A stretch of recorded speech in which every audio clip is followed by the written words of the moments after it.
Well, good morning and welcome again as we continue our reading of Job. You know, we ended our reading yesterday with a strong dose of Zophar's theology that God will destroy the wicked even in this life, and that He's going to reward the righteous again, even in this life. It's something that God never said. God never said that He would do that, and it doesn't really bear out with what we experience in this world. Job responds to that theology in chapter 21, the first chapter that we read today. Receiving no consolation from his friends, Job seems willing to accept, well, actually, he's willing now to settle just for the thought that they might listen to him quietly for a moment, listen to what he has to say, and he'll take consolation even from that. He even resigns himself to the idea that they will surely mock what he says as soon as he's done. Contrary to what his friends are telling him, Job notes that the wicked seem to prosper in this world. We all have seen this and wonder how it can be.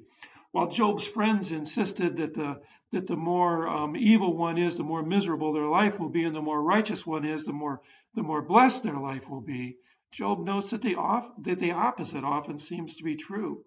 Though he also admits that their prosperity is indeed fleeting, it's not in their own hands, as he puts it.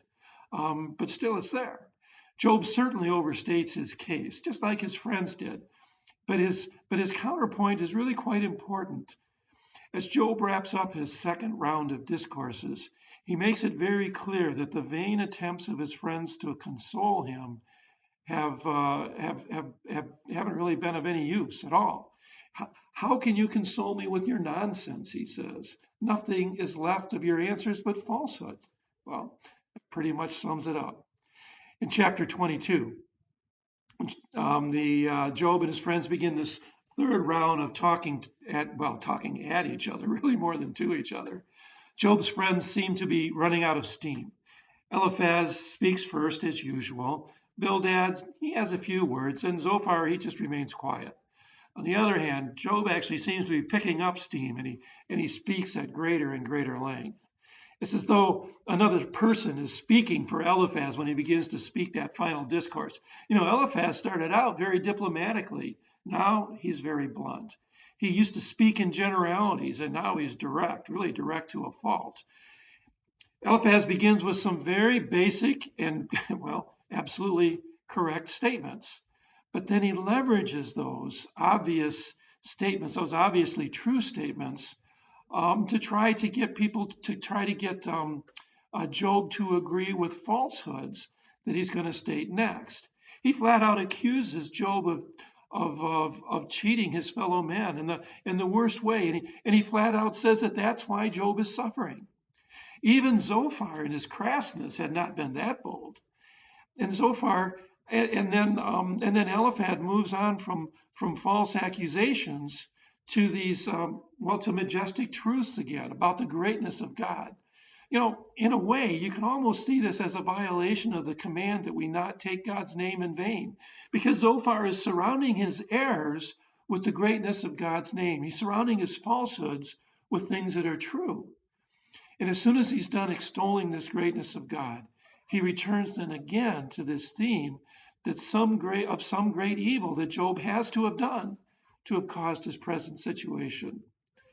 Eliphaz's call to Job to return to God, to submit to God, is good as far as it goes. I mean, we all need to return to God. We all need to submit to God. But his insistence on tying it to, success is simply wrong. Interestingly enough, Eliphaz ends with these prophetic words. He says, He, God, will deliver everyone who is not innocent. He will be delivered through the cleanness of that would be Job's hands. You know, amazingly enough, that is exactly what happens at the end of this book when God tells Job to pray for his friends who have angered God by the things that they have said. Well, anyway, Job replies to Eliphaz, and his reply brings us back to Job's desire to meet God. If he knew where to find God, he would go to him. He would state his case before God, and he fully expects that he'll be vindicated by God. Indeed, he is vindicated by God eventually. God indeed does declare him innocent of the charges that his friends have brought against him. But there's going to be a lesson in humility that Job's going to get first before that actually happens. We'll learn more about that later. Job goes on to speak of the hidden God, the one we cannot find, the one who seems quiet when we're in distress. Job knows that he's being tested. He knows that he's a true child of God. And if he could just talk to God, if he could just find him and talk to him, he knows that then things would that he would be able to make his case before God. Now, Job admits that God is different than he is. He admits that God does as he pleases, and he doesn't answer to anyone. He admits that God is all powerful. Job is actually afraid to go before God. We hear that in his words. Yet clearly what he values, yet clearly he wants to speak to God. And the reason for this is that what he values most is his relationship with God. He clings to God.